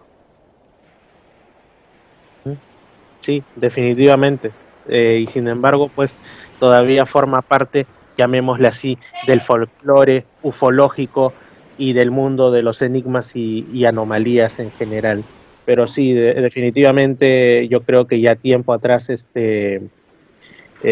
supuesto misterio debió haber sido relegado en todo caso a la historia de las curiosidades, porque hay bastantes pruebas de que las piedras de Ica pues no son lo que en su momento creyeron que podían ser, ¿no? El más grande descubrimiento quizá de la historia de la humanidad. José Antonio, ¿cómo podemos encontrar tu libro al respecto, tu libro de Ica? Pues mira, el libro ha salido publicado dentro de la colección El Círculo del Misterio, que es una colección de obras no habituales en el mundo del misterio, donde se intenta aportar nuevas visiones sobre estas temáticas, no solamente desde el aspecto crítico, sino también profundizando en los misterios que son genuinos. Y todo aquel interesado en ver muchas de las cosas que he comentado aquí y otras que se han quedado en el tintero, pues pueden hacerlo a través de sus plataformas habituales de compra a través de internet como Amazon, y pueden comprarlo sin ningún tipo de problema. Repito, Ica, la increíble historia de un pasado que nunca existió. Editorial Guante Blanco, colección El Círculo del Misterio, dirigida por el gran Óscar Fábregas. Caramba. Interesantísimo, entonces me imagino que desde aquí, desde Perú, lo podremos encargar por Amazon, porque como siempre digo, claro, se pueden obtener las cosas en formato virtual, pero ese formato es tan etéreo que a veces lo vuelve poco personal, poco encantador, ¿no? Mejor que nos lo envíen desde allá. Ya estaremos viendo pues la manera, yo principalmente ya te aseguro que de hecho quiero tener ese libro porque cautiva desde la portada, ¿no? Y como tú dices, tiene una declaración de intenciones muy directa, no es un libro que busque engañar con el título, ¿no? Sino que desde el propio la propia presentación ya te va diciendo por dónde van los tiros. Y sobre todo que ha sido una investigación de campo, tanto tuya como también basada en anteriores como la del señor París. Aparte, que yo he hecho lo que no hacen los escépticos, los que, pues yo sí creo en la existencia del fenómeno ovni y en muchas con el universo de los forteanos, pero como tú dices, he querido ser honesto con el título de la obra y que el lector, el público vea por dónde van mis indagaciones. Sin embargo, los escépticos, los que no creen en nada, sí utilizan, y esto es curioso y por eso lo comento, títulos que llevan al engaño. Y hay mucha gente que compra libros que son realmente escépticos y críticos, sin argumentación en muchos de ellos y sin pruebas de peso para tirar por tierra algunos de estos enigmas que nos apasionen, pero sin embargo en la portada y en el título pues juegan al equívoco. Así es una estrategia de venta básicamente. Lamentablemente a veces las grandes investigaciones las ven más en clave de cuánto puedan tener como posibilidad de que se vuelvan un bestseller y por ende generen grandes ingresos, ¿no? Lo cual también es lícito, es válido, no están cometiendo ningún delito, pero deberían ser, creo yo, también más sinceros los escépticos cuando tratan de hacer un libro que busque demoler algún enigma, alguna anomalía. Pero sí, Y sobre todo lo que se exigiría es que reunieran la cantidad de evidencias y pruebas como lo que yo he hecho en mi libro de Ica, incluso en el libro de Roswell, donde reflejé mi investigación sobre las famosas diapositivas de, de Roswell que se presentaron en el año 2015 en México, en ujú. ese macroevento de Maussan, y también me ocupé de dejar negro sobre blanco todo lo ocurrido en torno a este enorme fraude que se llevó a cabo con unas imágenes que pretendían ser también una evidencia de la existencia de los extraterrestres de Roswell. Ujú. Así es, ese icónico video de los 90 donde se veía a un pobre extraterrestre de cabeza abombada, con la pierna medio chamuscada y un grupo de científicos humanos intentando ver si tenía sangre, si no sé qué, ¿no? Y el pobre extraterrestre había muerto con los ojos abiertos, quién sabe si pensando en su mundo de procedencia, y la gente vio mucho al respecto, y yo pasé un mal desayuno porque recuerdo también que estaba en el colegio y de pronto los presentadores del noticiero dicen a las 7 de la mañana, vamos a pasar algo increíble, ¿no? Una evidencia de Roswell, de vida extraterrestre, y me ponen la cara de ese extraterrestre con cabeza bombada. Obviamente se me avinagró el desayuno de ver semejante cuestión. Hasta ahora lo recuerdo y no lo supero. Pero sí, definitivamente todo era un fraude. No digo que Roswell lo haya sido, pero al menos esas presuntas evidencias, como tú dices, creo que está sobradamente probado que pues no correspondían. Y tú también tienes un libro de Roswell. ¿Cómo se llama ese libro, José Antonio? Expediente Roswell. Expediente Roswell, carambas. Y para ti, así tocándolo superficialmente, Roswell verdaderamente fue el choque de una o dos aeronaves, bueno, astronaves en todo caso de procedencia no terrestre en el desierto de Nuevo México, o sencillamente ahí no se estrenó, no se estrelló, perdón, nada extraterrestrial. Pues mira, Fernando, es un asunto durante bastante tiempo. Mantuve conversaciones con investigadores allá en Estados Unidos, como Kevin Randle, Stanton Friedman, que también durante muchos años han estado inmersos en la investigación de este famosísimo incidente, y la verdad que me ha quedado claro es que a día de hoy aún no conocemos la naturaleza de los hechos ocurridos en aquel lejano verano de 1947. Creo que la afirmación de que allí se estrellase una nave extraterrestre es demasiado sensacionalista, pero lo que sí tengo claro, que sea lo que allí sucedió,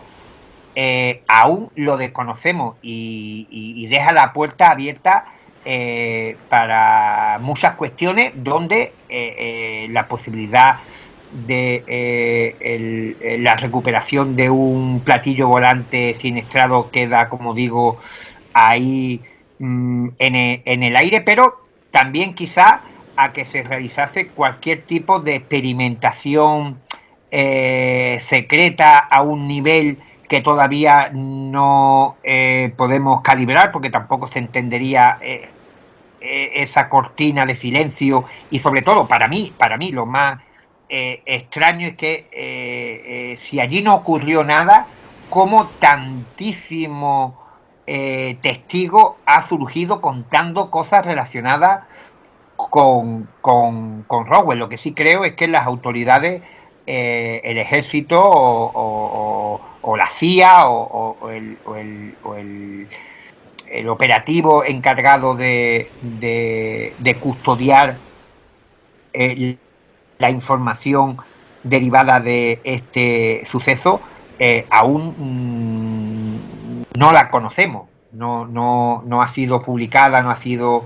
desclasificada, y todavía hay muchos secretos en torno al fenómeno OVNI por parte de las autoridades norteamericanas, que parece que a día de hoy, con todo este lío de los ovnis del Pentágono, están teniendo una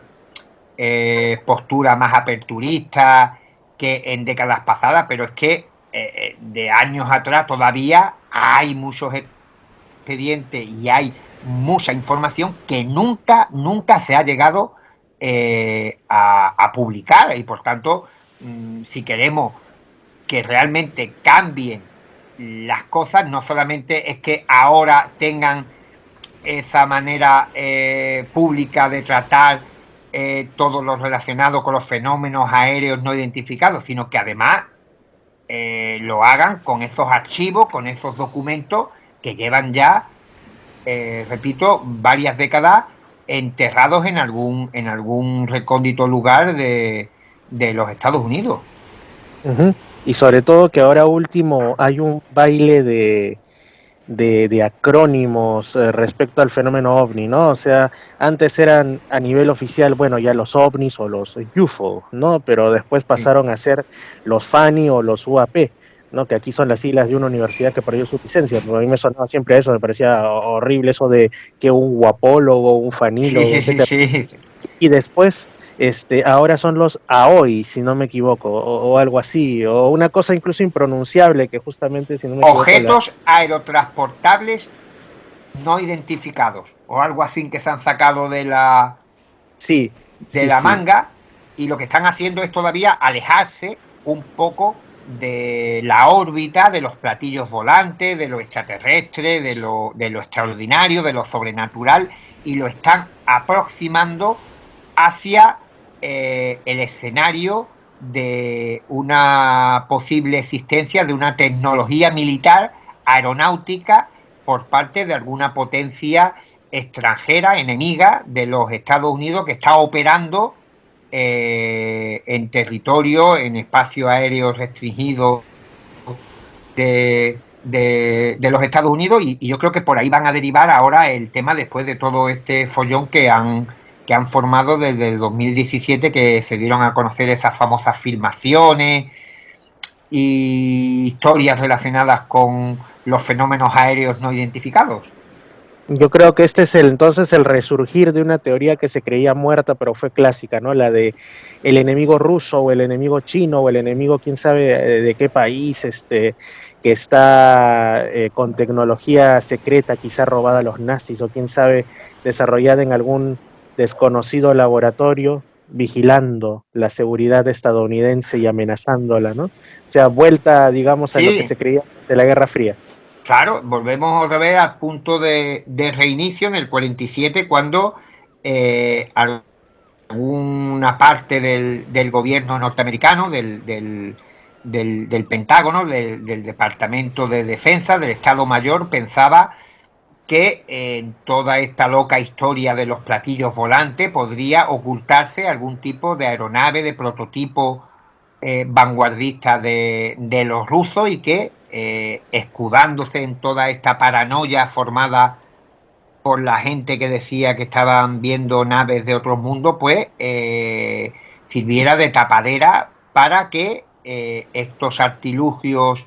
desde detrás del telón de acero pues estuviesen haciendo de la suya sobre territorio estadounidense. Y ahora han vuelto a comprar esa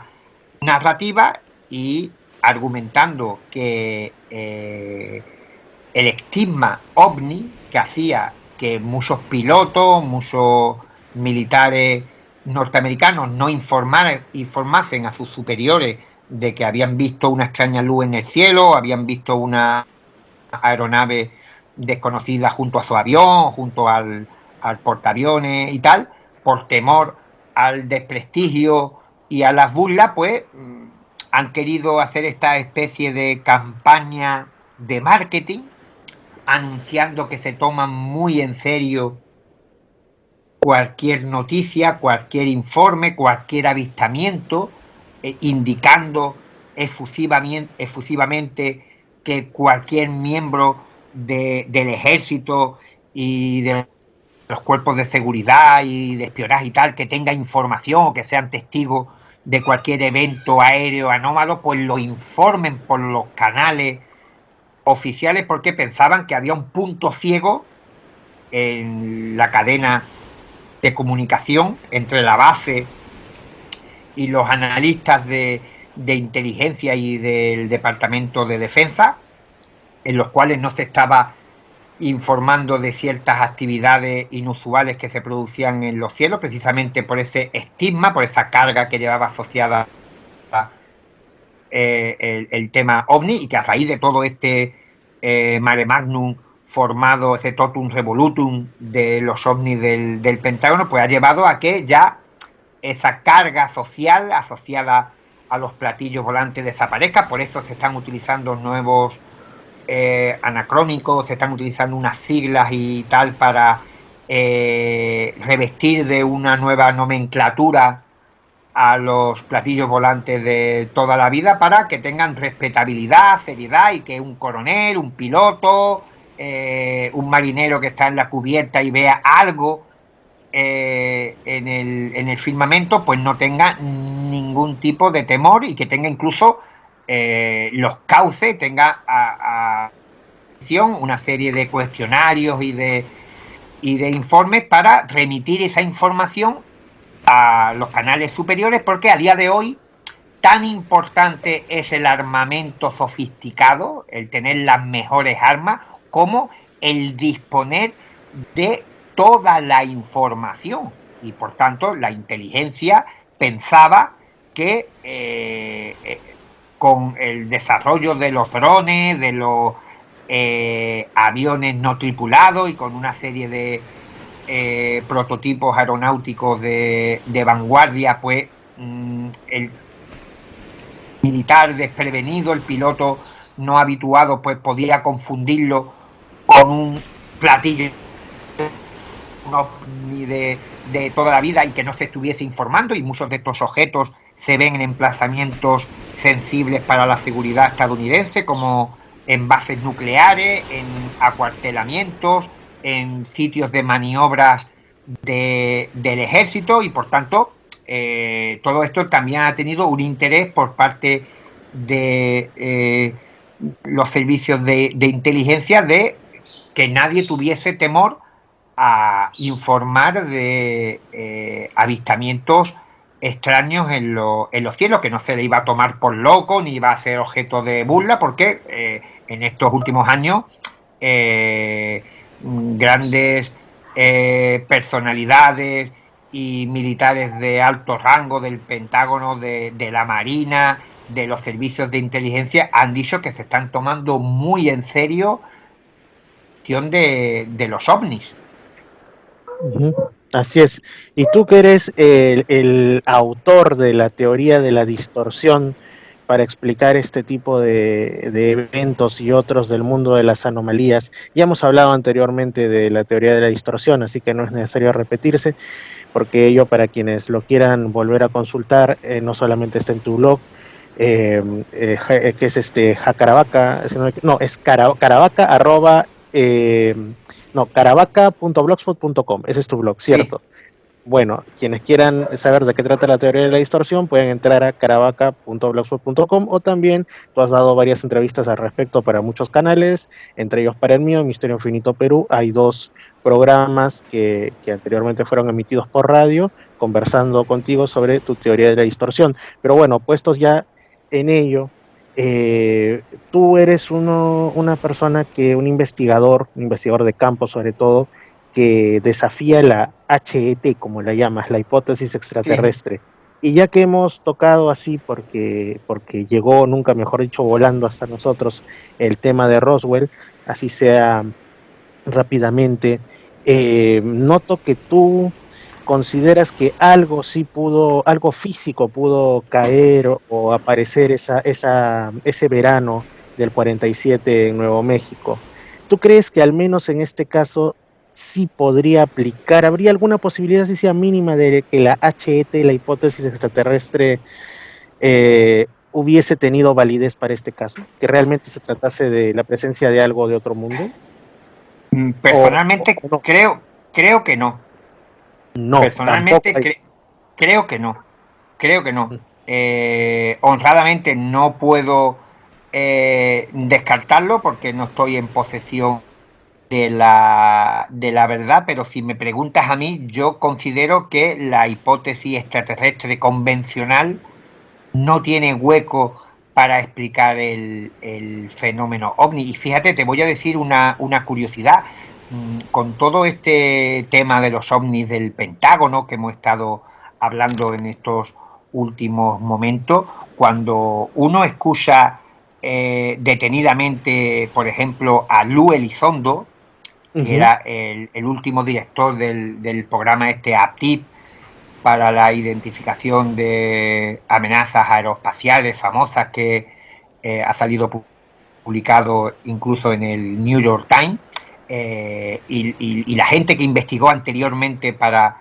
el gobierno el tema OVNI, pues llegan a una serie de conclusiones bastante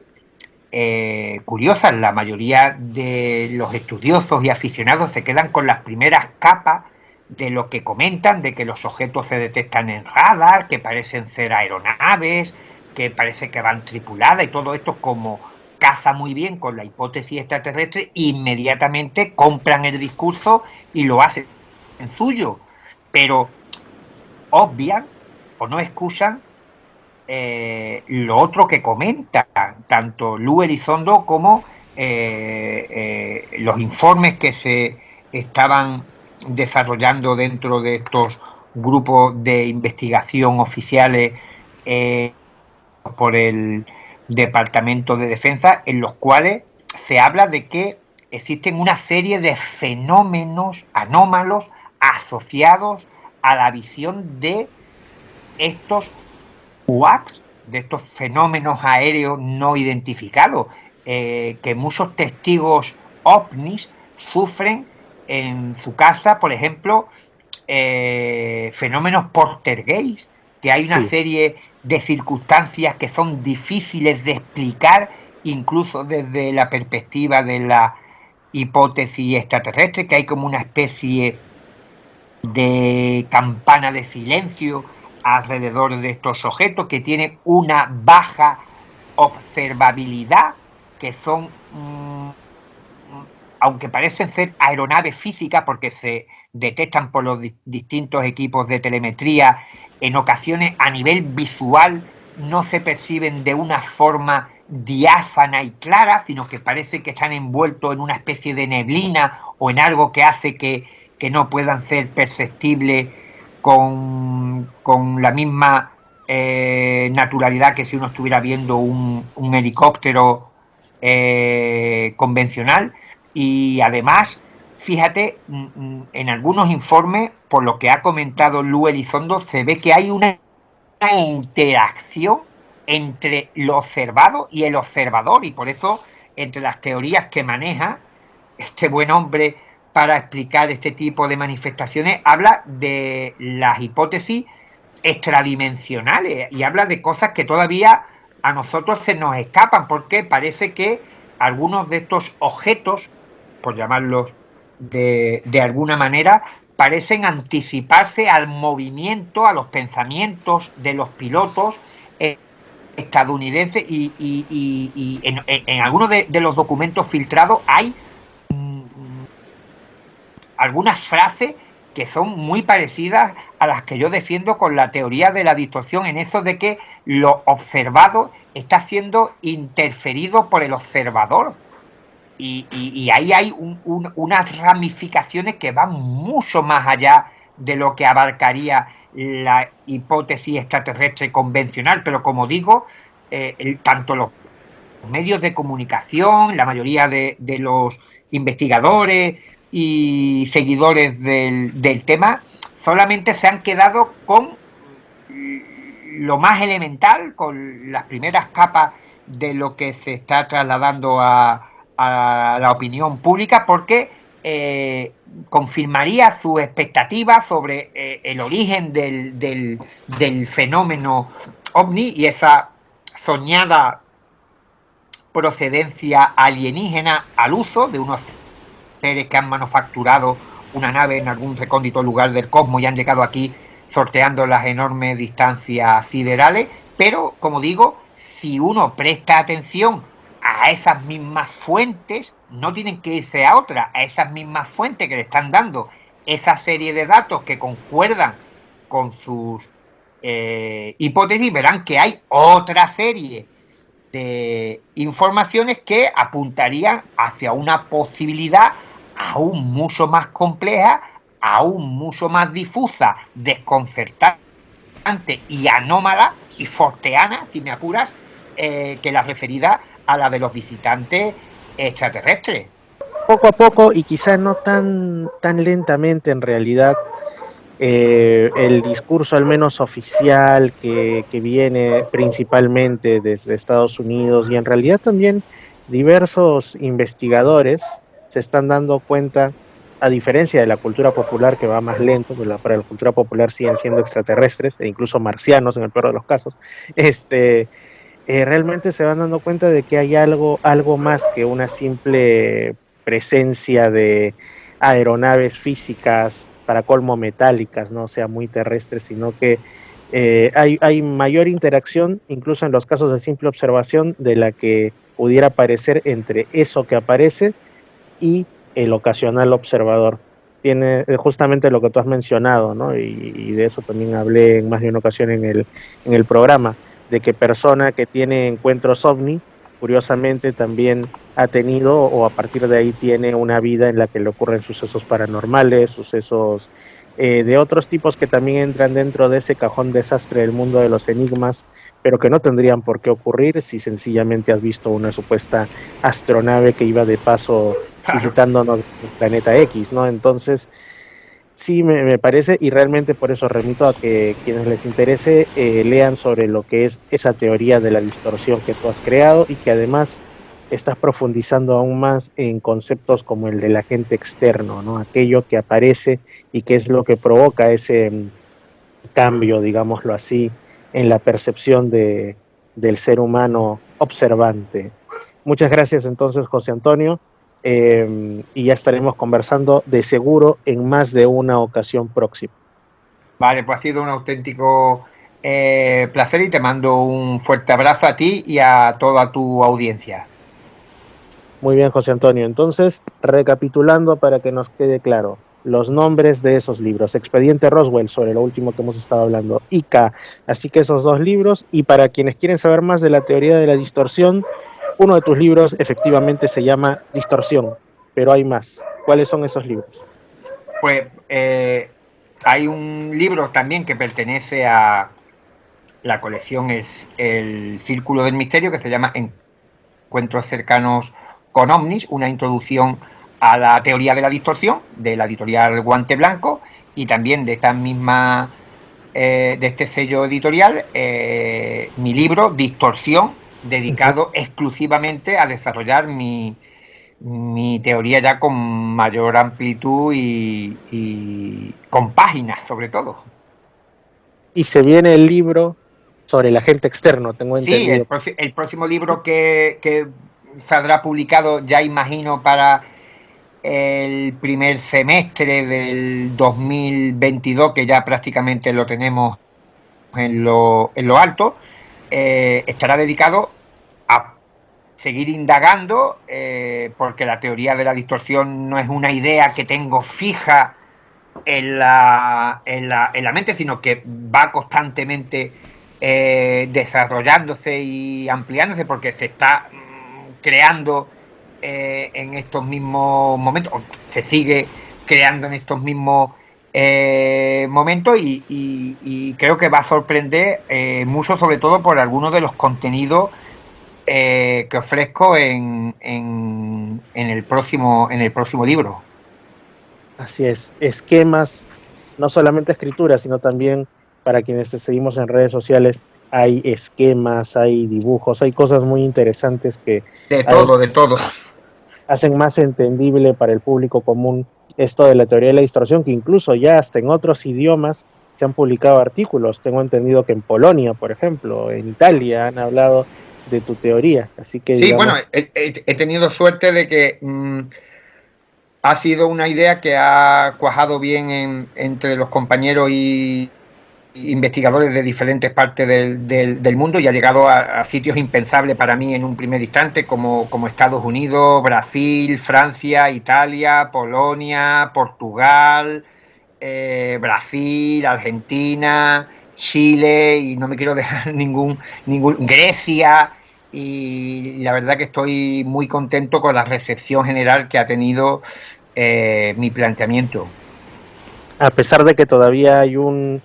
cierto sector de investigadores o difusores, en fin, que sigue aferrado, no, tiene que ser la hipótesis extraterrestre sí o sí, tienen que venir de Zeta Reticuli o de Orión o de quién sabe qué lejano lugar de nombre singular. Pero fíjate, Fernando, yo creo que es una buena forma de terminar mi intervención, y es que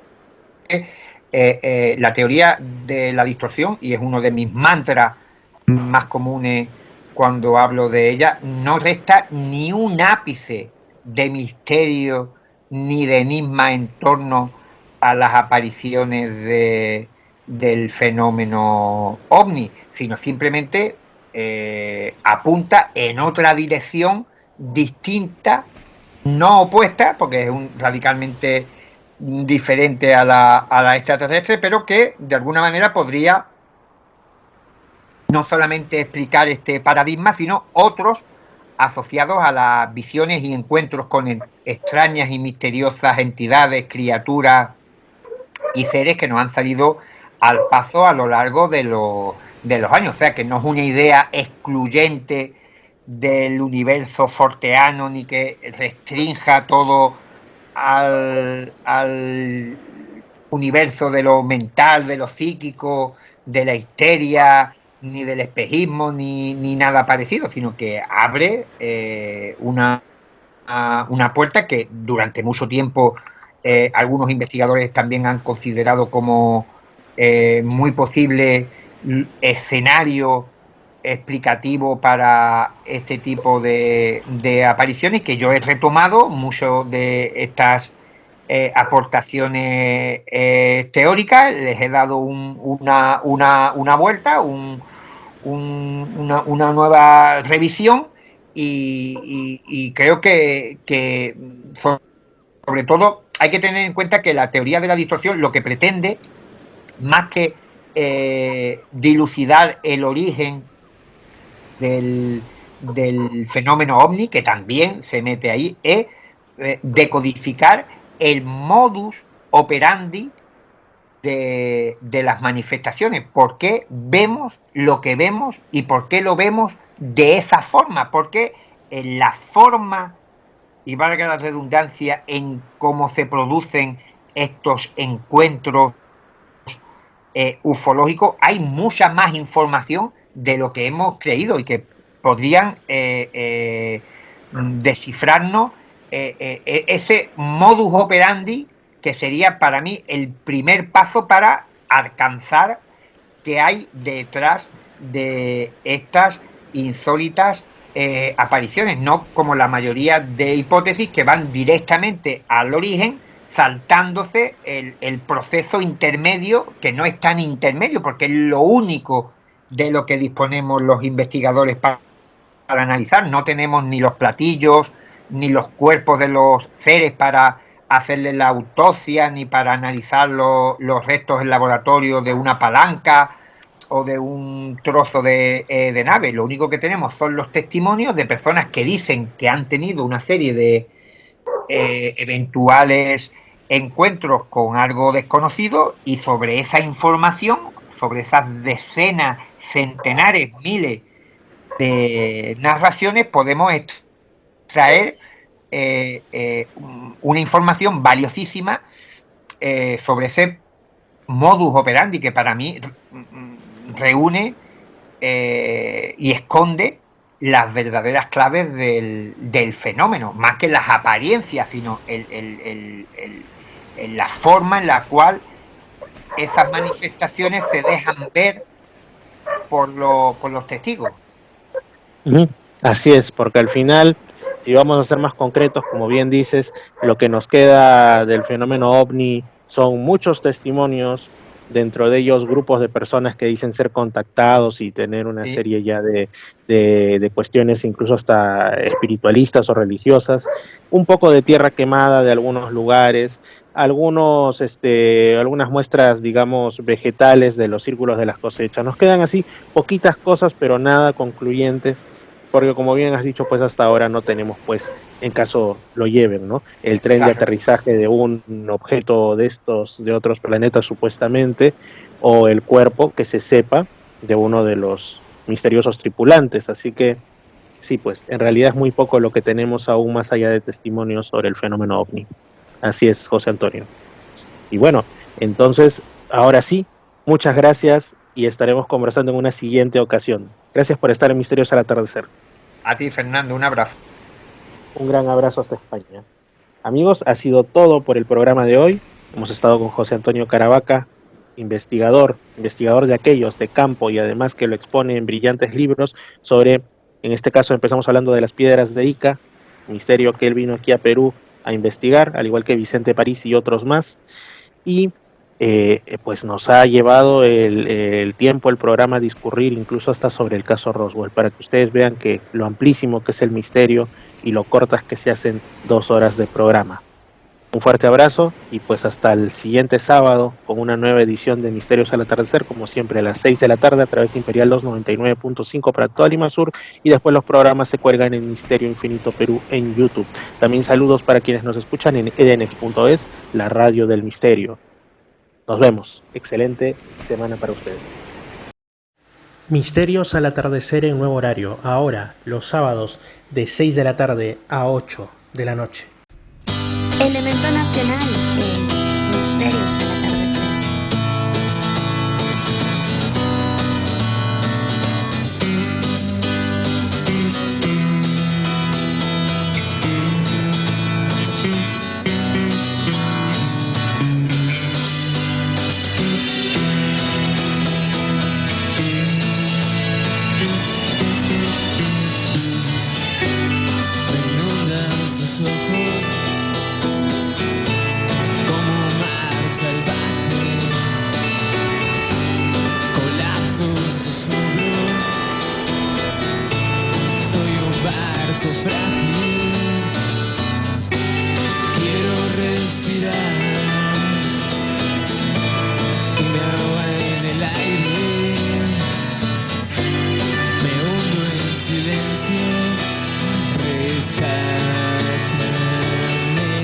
Oh rayo de luz, luna, espera solo un poco más. Oh rayo de luz, luna, no te desvanezcas.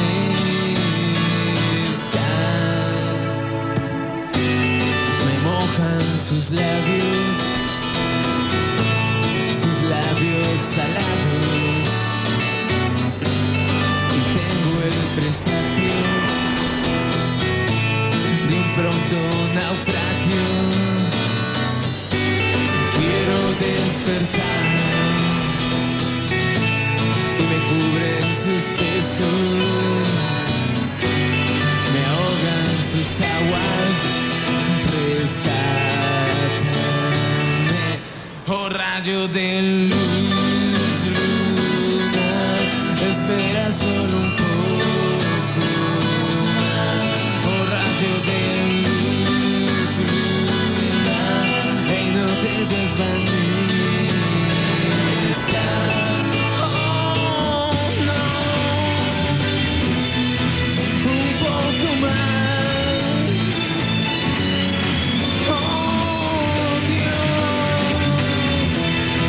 Un